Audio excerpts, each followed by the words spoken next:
మొదటి నుంచి ఒక సెంటిమెంట్, ఒక శాస్త్రవత ఉన్నది. ఎప్పటికైనా ధర్మం గెలుస్తుందని చెప్పి ధర్మ పోరాటం చేసే భారతీయ జనతా పార్టీ ఎప్పటికైనా విజయం సాధిస్తుంది.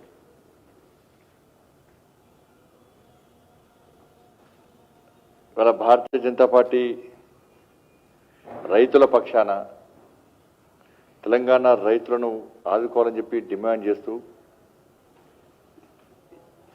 ఇప్పటివరకు చేసిన ఉద్యమాల ఫలితంగా నిన్న భారతీయ జనతా పార్టీ చేపట్టిన దీక్ష ఫలితంగా రాష్ట్ర ముఖ్యమంత్రి దిగొచ్చి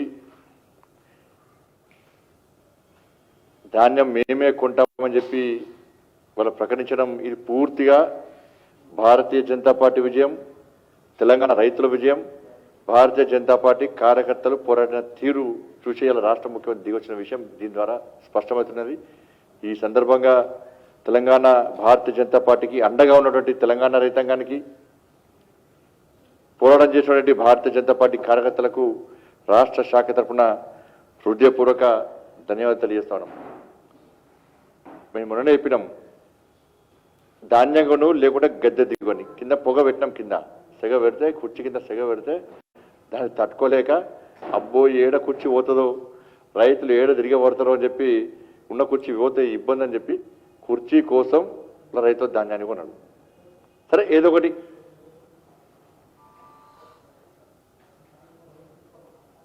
ధాన్యము మొదటి నుంచి చెప్తున్నాం మేము.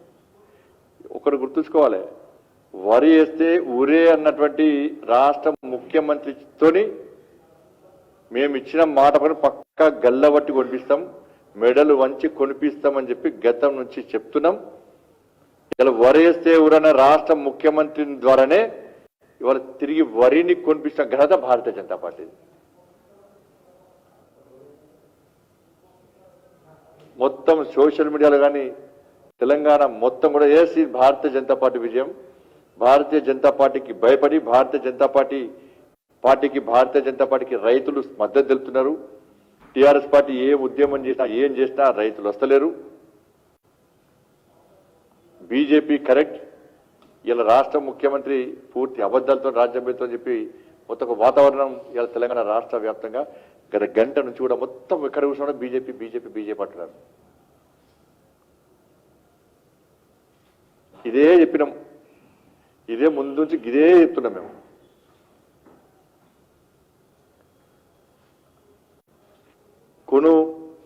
నువ్వు కొను, కొంతమంది భరించును అంటే ఏం భరించానడు. సరే, భరించకుండా కేంద్రంగా ఉంటుంది, కేంద్రం కూడా సిద్ధంగా ఉన్నది అని చెప్పినాం మేము. చెల్లిగా చెప్పినాం. కేంద్ర ప్రభుత్వం సమావేశం ఏర్పాటు చేస్తే కూడా కనీసం దానిలో ధాన్యం ఇవ్వాలి నువ్వే అంటివి. నిన్న కూడా అసలు భయపడడానికి కారణం అంటే నిన్న మేము చేసిన దీక్ష. ఇలా ఎఫ్సిఐ అధికారులు పూర్తి వివరించారు. మేము 3-4 సార్లు డిమాండ్ చేసినాం మేము, అయినా తెలంగాణ రాష్ట్ర ప్రభుత్వం పట్టించుకోలేదు అని చెప్పి మొత్తం విషయం బయటికి వచ్చిన తర్వాత తెలంగాణ రాష్ట్ర వ్యాప్తంగా చర్చ జరుగుతున్న సందర్భంలో ఈ రాష్ట్ర ముఖ్యమంత్రి మోసం చేస్తుండు తెలంగాణ రైతాంగం అని చెప్పి రైతులు భావించిన తరుణంలో ముఖ్యమంత్రికి వచ్చినటువంటి నివేదిక ప్రకారము, ఇంటెలిజెన్స్ రిపోర్ట్ ప్రకారము రేపొచ్చి తిరగలేమేము,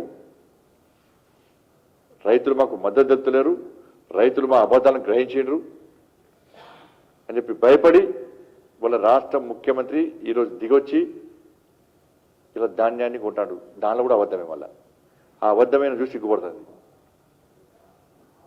3000 కోట్లట. ఆ సున్నా కొంచెం మర్చిపోయి ఎక్స్ట్రా పెట్టాడు. రాత్రిపూట మీటింగ్ వచ్చింది కదా, సున్నా మర్చిపోయి పెట్టాడు. నాకు తెలిసి 300 కోట్లు 400 కోట్లు అవుతాయి. 3000 కోట్లట ఆయన చెప్పేది, ముఖ్యమంత్రి చెప్పేది. ఏ లెక్క ప్రకారం చెప్పినా ఇప్పటికి అర్థం కాలే.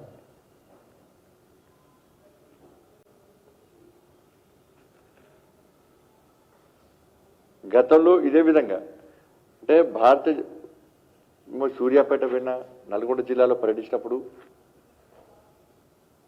ఇలా రైతుల పక్షాన పోరాడినప్పుడు ఇదే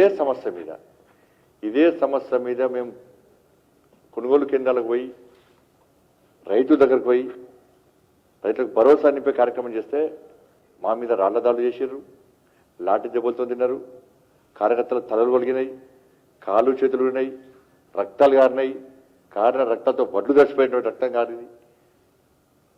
రక్తం చిందించడం ఇవాళ మేము భారతీయ జనతా పార్టీ కార్యకర్తలు టీఆర్ఎస్ పార్టీ వ్యవహార శైలి వల్ల రాష్ట్ర ముఖ్యమంత్రి డైరెక్షన్లో పోలీసులు కానీ టీఆర్ఎస్ పార్టీ కార్యకర్తలు చేసిన దాడుల వల్ల భారతీయ జనతా పార్టీ కార్యకర్తలు రైతుల కోసం రక్తం చిందించడం మేము ధర్మం కోసం పోరాడినాం. ఆ ధర్మం కోసం పోరాడిన ఫలితంగానే ఈరోజు రాష్ట్ర ప్రభుత్వం దిగొచ్చింది, వాళ్ళకి కొంటా అన్నది.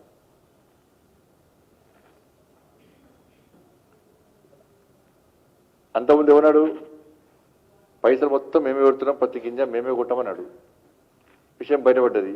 నేను అనేక సందర్భాలు చెప్పిన, ఇప్పటి వరకు తెలంగాణ రాష్ట్రానికి కేంద్ర ప్రభుత్వము 97,000 కోట్ల రూపాయలు ఖర్చు పెట్టింది. తెలంగాణ రాష్ట్రానికి 97,000 కోట్ల రూపాయలు ఖర్చు పెట్టింది. అప్పటి వరకు కూడా ప్రతి గింజ నేనే కొంటున్నా, నేనే పైసలు పెడుతున్నా అని చెప్పి ఈ సిపాయి చెప్పింది ఇన్ని రోజులు. మళ్ళీ ఈరోజు ఎందుకు చెప్తున్నాడు? నేను అడిగాను నిన్న కూడా, నువ్వు ఈ తెలంగాణ రాష్ట్రంలో నువ్వు అధికారులకు వచ్చిన కాంచెల్లి ఎంత ఖర్చు పెట్టినావు నువ్వు? దానికి సమాధానం లేదు. అందుకే ఇది భారతీయ జనతా పార్టీ మొదటి నుంచి చెప్పుకొస్తున్నది, రైతులు ఇబ్బంది పడకండి, వరి తప్ప వేరే పండే అవకాశం లేదు, వేరే వచ్చే అవకాశం లేదు, రాష్ట్ర ముఖ్యమంత్రి మాటలు పడుచుకోకండి, కొనిపించే బాధ్యత మాది, తప్పకుండా కొనిపిస్తామని చెప్పి అనేక సందర్భాల్లో చెప్తూ వస్తున్నాం. రాష్ట్ర ముఖ్యమంత్రి తోకముడిచి పారిపోయాడు. ఇలా విజయం సాధించింది భారతీయ జనతా పార్టీ, తెలంగాణ రైతాంగం అన్న విషయం ఈ సందర్భంగా మేము స్పష్టం చేస్తా ఉన్నాం. కొనుగోలు కేంద్రాలు ఎత్తేస్తాన్నదైనే, ఎత్తేస్తాన్నదైనే, ధాన్యం ఇయ్యన్నదైనే, వాయిలెస్ ఇవ్వని చెప్పి రాసిచ్చింది ఆయనే, మొత్తం మినిస్టర్ రికార్డు ఉంది, అన్ని బయట పెట్టినాం. నేను ఎఫ్సీ అధికారులు క్లియర్గా చెప్పిండ్రు, 3 సార్లు రిమాండ్ చేసినా కూడా కనీసము తెలంగాణ రాష్ట్ర ప్రభుత్వం సహకరిస్తారని చెప్పి. కానీ ఎట్టకెలకు రాష్ట్ర ముఖ్యమంత్రి దిగి రావడం ఇది తెలంగాణ ప్రజల విజయంగా భావిస్తున్నాం. చెప్పాలి, రాష్ట్ర ముఖ్యమంత్రి నీ నిర్వాహకం వల్ల ఇదే నిర్ణయము కొంచెం ముందు తీసుకుంటే ఏమవుతుండే, ఏమవుతుండే నీకు? ఎంతమంది రైతులు, నాకు తెలిసి చాలా మంది రైతులు ఇప్పటికే తక్కువ రేటు 1000 రూపాయలకు 1100కు 1000కు అమ్ముకున్నారు. ఇలా ఎంత మంచి చెప్తున్నాడు నోటుతోని. ఎంతనా ఎంఎస్పి? 1960. మరి నీ నోటుతోని ఇది కేంద్ర ప్రభుత్వం ప్రకటించి ఎంఎస్పి అని చెప్తే ఏమవుతుండే? 1960 రూపాయలు ఎంఎస్పిని రైతులు తీసుకోండి నేను చెప్తున్నా. ఈరోజు కేంద్ర ప్రభుత్వం ప్రకటించిన ఎంఎస్పి ప్రకారము 1900 రూపాయలు మీరు తీసుకోండి. అది కేంద్ర ప్రభుత్వం అందే, ఈ ముఖ్యమంత్రి కాదు. మరి నిన్న మొన్న ఇన్ని రోజులుగా నీ నిర్వాహకం వల్ల, నీ నిస్సహాయత వల్ల తక్కువ రేటుకు అమ్ముకున్నటువంటి రైతుల పరిస్థితి ఏంది?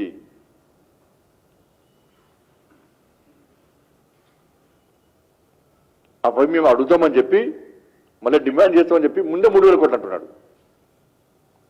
కాబట్టి రాష్ట్ర ముఖ్యమంత్రి వెంటనే ఏం చేయాలంటే, ఇన్ని రోజులు తక్కువ రేటుకు అమ్ముకొని నష్టపోయిన రైతాంగం విషయంలో ప్రత్యేక చొరవ తీసుకోవాలి, వాళ్ళని గుర్తించాలి, వాళ్లకు ఎంఎస్పీ ప్రకారం 1960 రూపాయలు ఇచ్చే విధంగా రాష్ట్ర ముఖ్యమంత్రి చర్యలు తీసుకోవాలి, పక్కా తీసుకోవాలి. ఎందుకు తీసుకో? నీ నిర్వాహకంలో రైతులు నష్టపోయారు. మేము మొదటి నుంచి చెప్తున్నాం, మేము కొను కొను కొను సహకరిస్తాం సహకరిస్తాం. కాబట్టి నష్టపోయిన రైతులను మొత్తము రాష్ట్ర ప్రభుత్వం తప్పకుండా వారి నష్టపరిహారం అవసరం ఉంది, వాళ్ళు ఆదుకోవాల్సిన అవసరం ఉందని చెప్పి ఈ సందర్భంగా భారతీయ జనతా పార్టీ డిమాండ్ చేస్తూ ఉన్నది. ఇన్నోళ్ళు గాయిగా చేసి 1,00,000 కోట్లు ఖర్చు పెట్టిన కేంద్రాన్ని బదనాం చేసి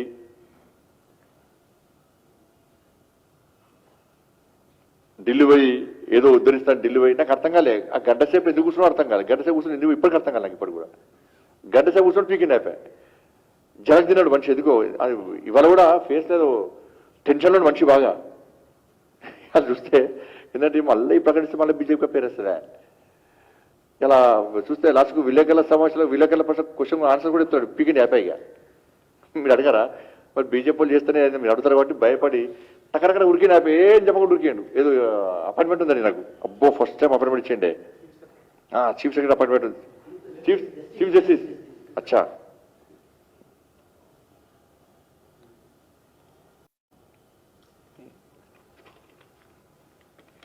కాబట్టి ఇది పూర్తిగా భారతీయ జనతా పార్టీ విజయం. ఇక అనేక మాటలు వర్రిండి, ఇక అక్కడికి కొంచెం ఎక్కువ తక్కువనే మాట్లాడండి. అలా ఎక్కువ మాట్లాడేయాలి, ఎక్కువ ఇట్లే ఎందుకో మరి భయం ఉన్నాడు. ఎప్పుడు తింటాడే అది తింటే ఎందుకో మరి డిప్రెషన్ ఉన్నాడు బాగా. ఏ టార్గెట్ ఇప్పుడు ఏం చేస్తాం? ఇప్పుడు ఒకటి విజయం సాధించినాం మేము. ఇప్పుడు భారతీయ జనతా పార్టీ విజయం సాధించింది ఆల్రెడీ. ఏదంటే ఇలా ముఖ్యమంత్రి మెడలు పంచుతాను, మెడలు పంచినాం. కొనే వరకు ఇచ్చిపోవడం. నిన్న కూడా వార్నింగ్ ఇచ్చినాం. నిన్న కూడా వార్నింగ్ ఇచ్చినాం. భయపడ్డాడు. నిన్న నుంచి వాస్తవం భయపడ్డాడు. నిన్న బాగా భయపడ్డాడు. ఇదంటే మళ్ళీ ఏమవుతుందో, ఇల్లు ప్రజా సంగ్రామం అయితే చేస్తున్నారు. రైతులందరూ వాళ్ళకి ఆదరిస్తారు, అభిమానిస్తారు, అండగా ఉంటారు. రైతు తిరగబడే పరిస్థితి ఉన్నది. కాబట్టి దిగొచ్చిండు. వాడు దీక్ష చేస్తే వాడు గంట సేపు దీక్ష చేసి పీకిండు. ఈడేనేమో సాయంత్రం 4 గంటల దీక్ష చేస్తే పెద్ద సంఖ్యలో రైతులు కార్యకర్తలు వచ్చే ఆడెవరు రాకపోయా. టైం అంతా వేస్తే పంజాబ్ నుంచి రైతులు వస్తారు, ఇక్కడి నుంచి రైతులు వస్తారు, వాళ్ళు వీళ్ళు అందరూ వస్తారు అనుకున్నాడు. ఏం రాలే, ఇవ్వదు రాలే.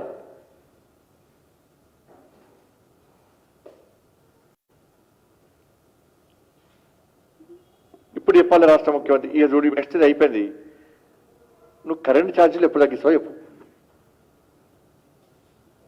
నెక్స్ట్ మళ్ళీ చెప్తున్నాను మేము, నేను కరెంటు ఛార్జీలు పక్క తగ్గియాలి. నువ్వు అడ్డగోలుగా పెంచిన కరెంటు ఛార్జీలు నువ్వు తగ్గిస్తావా లేదా? ఎట్టి బస్సులో గల్లీకి పోతాం, ప్రతి బస్తీకి పోతాం. తప్పకుండా భారతీయ జనతా పార్టీ కార్యకర్తలు నువ్వు పెంచిన కరెంటు ఛార్జీల విషయంలో ప్రజల్లో కూడా చైతన్యం కలిగిస్తాం.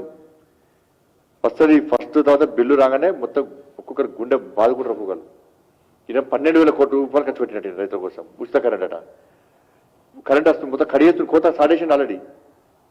కరెంట్ వచ్చే పరిస్థితి లేదు. 12,000 కోట్ల రూపాయలు అటైనే ఖర్చు పెడుతున్నట. ఆడ 60,000 కోట్ల రూపాయలు డిస్కౌంట్ కట్టాలి నువ్వు. సంవత్సరానికి పాత బస్సులో 1,000 కోట్ల రూపాయలు నష్టం జరుగుతున్నది. దాన్ని వసూలు చేయమన్నా మేము. నువ్వు మతతత్వవాదివి. నువ్వు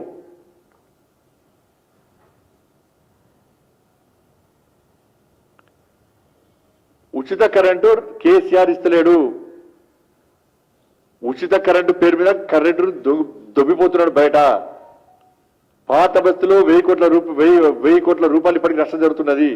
12,000 కోట్ల రూపాయలు డిస్కౌంట్లకు ఈ ఉచిత విద్యుత్ ఇవ్వాలి. ఇప్పటి వరకు 60,000 కోట్ల రూపాయలు డిస్కౌంట్లకు బాకీ ఉన్నాడు. నువ్వెట్టిస్తావు ఉచిత కరెంటుగా? నువ్వు ఇచ్చిన ఎట్లయితావు? నెక్స్ట్ వచ్చేది భారతీయ జనతా పార్టీ ప్రభుత్వం. అవి తీర్చేది భారతీయ జనతా పార్టీ ప్రభుత్వమే. మేము ఇస్తున్నాం. ఇప్పుడు ఇచ్చేటోళ్ళు మేమే, ఇచ్చేటోళ్ళు మేమే. నువ్వు గద్దె దిగడం ఖాయం. నువ్వు దాని అనుమానం లేదు. అలా నీకు తెలుసు, మాకు తెలుసు, అందరికి తెలుసు. డిస్కౌంట్లకు పైసలు కడితే 60,000 కోట్ల రూపాయలు కడతలేవు. 12,000 కోట్ల రూపాయలు సంవత్సరం కడుతున్నట్టున్నావు. నువ్వు ఇష్ట కరెంట్ ఎట్లా ఇచ్చినట్టు? నువ్వు పైసలు కడతా కదా ఇచ్చినట్టు. మళ్ళీ ఏం చేస్తావు? పొలం కాడ కరెంట్ ఫ్రీ అంటున్నావు, ఇంటికాడ కరెంట్ ఛార్జ్ పెడుతున్నావు. మళ్ళీ అది ఇది కలిసి వాయిస్తున్నావు. ఇక మళ్ళీ ఫ్రీ కరెంట్ అంటున్నావు. నువ్వు మరి కరెంటు కోత విధిస్తున్నావు. ఇప్పుడు మళ్ళీ ఇప్పుడు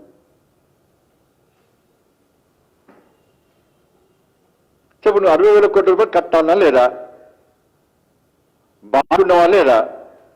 నీ గుండె మీద చేసుకొని చెప్పు, నేను ఫ్రీ కరెంట్ ఇస్తున్నా, నువ్వు మొత్తం రైతులకు ఇచ్చే ఫ్రీ కరెంట్ పైసలు మొత్తం నేను కడుతున్నా అని చెప్పి నీ గుండె మీద చేసుకొని చెప్పు రాష్ట్ర ముఖ్యమంత్రి. చెప్పు ఒకసారి చెప్పు. మరి డిస్కౌంట్లో నేను బాకీ లేను, ఎక్కడ ఎప్పుడు కూడా బాకీ లేను, నేనే కడుతున్నా చెప్పి గుండె మీద చేసుకొని చెప్పు.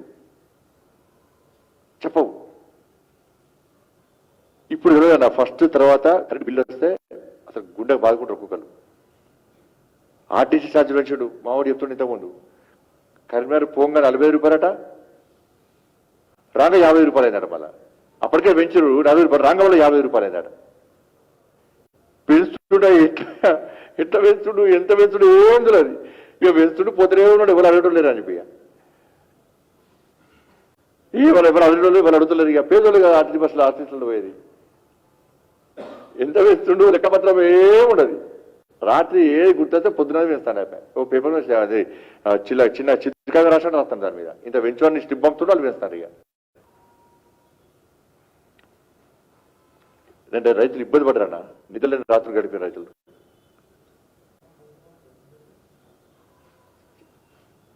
ఇంత ఇబ్బంది పడరంటే ఎట్లా ఈ పరిస్థితి కారణమైంది ఈ రాష్ట్ర ముఖ్యమంత్రి ఎట్లా దిగి రావాలంటే అందుకే మేము ఇచ్చిన భరోసా ఫలితంగానే రైతులు కొంచెం ధైర్యంగా ఉన్నారు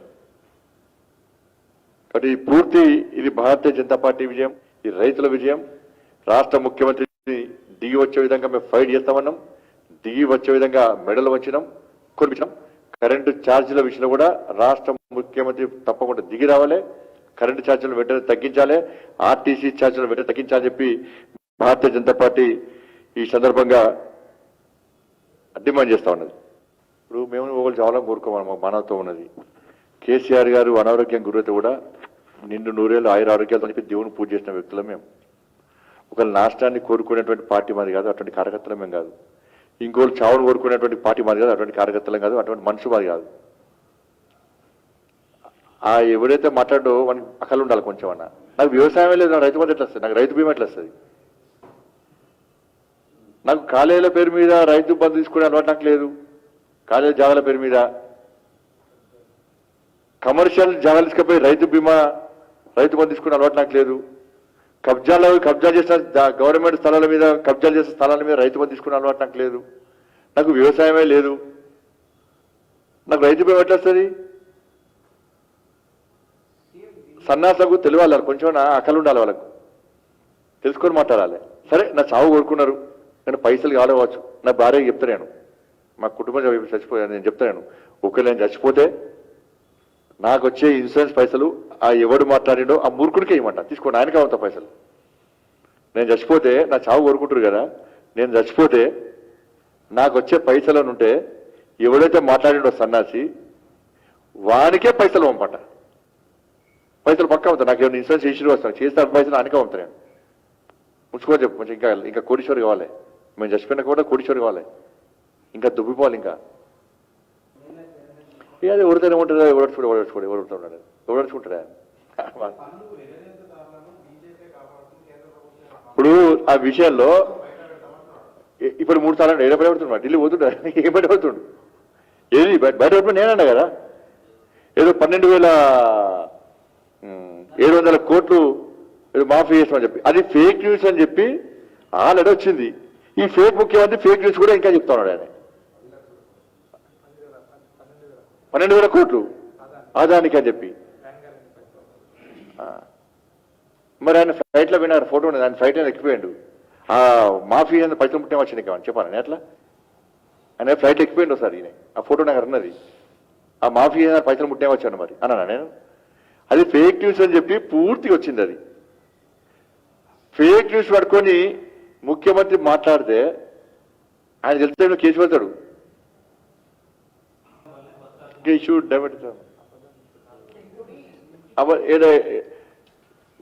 నేనేం చెప్పాను అన్ని రాష్ట్రాల్లో భారతీయ జనతా పార్టీ పాలిత రాష్ట్రాల్లో పన్ను తగ్గించుకున్నాం రాష్ట్రాలు ఈయన ఎందుకు తగ్గించుకుంటాడు మేము అంటున్నాం మేము దానికి ఏం చేసాడు మేము ఎంత పెంచినా మేము 60 పైసలు ఉంటే సున్నకు రూపాయి చేసినా ఉంటాయి అంటే సింపుల్ చెప్తున్నాయనే రూపాయి చేసినాడు 60 పైసలు ఉంటే రూపాయి చేసినాడు ఒప్పుకునేది ఆయనే వాళ్ళు పెంచలేదు ఆయనే సింపుల్ చెప్తున్నా 60 పైసలు ఉంటే చిల్లర ఉంటాయని చెప్పి రూపాయి చేసిండట అబ్బా ఇంత తెలివివంతుడే అంటే అబద్ధాన్ని కూడా ఎంత జిమ్మికుతో చెప్తాడంటే మేము అదే అంటున్నాం మేము 33 రూపాయలు దొబ్బిపోతున్నావు కదా బీజేపీ పాలిత రాష్ట్రంలో తగ్గించరు కదా అన్నిట్లో పోల్చుకుంటావు కదా నువ్వు ఎందుకు తగ్గిస్తావు అంటున్నాం మేము ఈయనకే లేదు ఏం లేదు ఈయనకే పీకుడు పని ఏం లేదు నాకు ఈయన పెద్ద ప్రపంచం మేధావి కదా ఈయనకంటే పెద్ద అక్కడ చూడరు ఇంకా 3,000 కోట్లు ఇవ్వాలా అన్న కదా 3,000 కోట్లు చేసిండు కదా 60,000 ప్రాజెక్టును 1,00,000 కోట్లు చేసిండు కదా ఈయనకంటే పెద్దోడు ఉంటారా ఇంకా అంచనాలు పెంచి పైసలు దుప్పట్లో ఈయనకంటే పెద్దోడు దేశంలో కూడా లేడు ఈయనకే ప్రణాళిక లేదు ఈయనకో పద్ధతి లేదు అసలు తెలంగాణ రాష్ట్రం నుంచి ఎంత ధాన్యం సేకరించతో ఈయనకే తెలియదు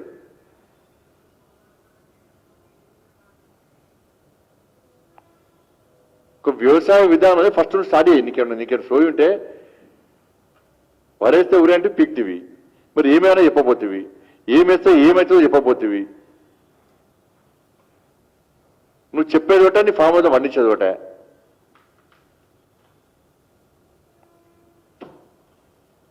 ఓకేనా, ధన్యవాదాలు.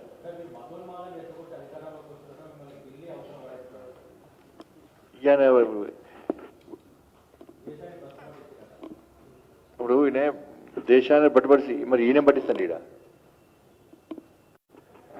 మతం అంటే నేను మళ్ళీ చెప్తున్నా, ధర్మం గురించి పక్క మాడుతూ ఉన్నా, దాన్ని ఏం అనవలేదు. ముఖ్యమంత్రి అనుకుంటుండే వాసు ఇట్లా ఊకంటే వీళ్ళు ఆ ధర్మం గురించి పక్క పోతున్నాం. పక్కా ధర్మం కోసం పనిచేస్తాం, పోరాటం చేస్తామేము. ఇవాళ రాయలసీమ గారి మీద కేసు పెట్టింది, ఇవాళ పెట్టిన కేసు టీవీలలో వస్తున్నది. అంటే శ్రీరామనవమి ఉత్సవాలు చేసుకోవద్దా తెలంగాణ రాష్ట్రంలో? శివాజీ విగ్రహాలు పెట్టద్దా? శివాజీ జయంతులు చేసుకోవద్దా తెలంగాణ రాష్ట్రంలో? హనుమాన్ జయంతులు చేసుకోవద్దా తెలంగాణ రాష్ట్రంలో? మరి పెట్టు నెక్స్ట్ పండుగ వస్తుందా రంజాన్ అప్పుడు? మరి రంజాన్ అప్పుడు తీస్తే కేసు పెట్టి దమ్ముని ఎవరుందా? నీవుందా? చెప్పాలి రాష్ట్ర ముఖ్యమంత్రి. నువ్వు నిజమైన హిందువు కదా, మరి రంజాన్ అప్పుడు ఉత్సవాలు చేసుకుంటారు, ఇప్పుడు ర్యాలీ నిర్వహిస్తారు, మరి ఎవరిగా కేసు పెడతావు? ఇక్కడ ఓడిచిట్ల కానిస్టేబుల్ను 100 రూపాయలు 100 రూపాయలు అని చెప్పి కానిస్టేబుల్ను పోలీసుల కలిసి ఇష్టానుసారంగా అసభ్యంగా మాట్లాడుతుంటే అది సెక్యులరిజం. అది రంజాన్ యాత్రలు చేసుకుంటే, బక్రీద్ యాత్రలు కూడా సెక్యులరిజం. హనుమాన్ యాత్రలు చేస్తే, శ్రీరామ యాత్రలు చేసుకుంటే అవి మతతత్వం. హాయ్ ఫ్రెండ్స్, మా టుడే టుమారో యూట్యూబ్ ఛానల్ చూస్తున్నందుకు చాలా థ్యాంక్స్. మరిన్ని లేటెస్ట్ వీడియోస్ కోసం వెంటనే సబ్స్క్రైబ్ చేయండి. అలాగే ఈ బెల్ ని కూడా రింగ్ చేసేయండి. మా నోటిఫికేషన్స్ అన్ని మీ మొబైల్లో వస్తాయి. అలాగే మా వీడియోస్ మీకు నచ్చితే లైక్ చేయండి, షేర్ చేయండి, నచ్చకపోతే కామెంట్ చేయండి.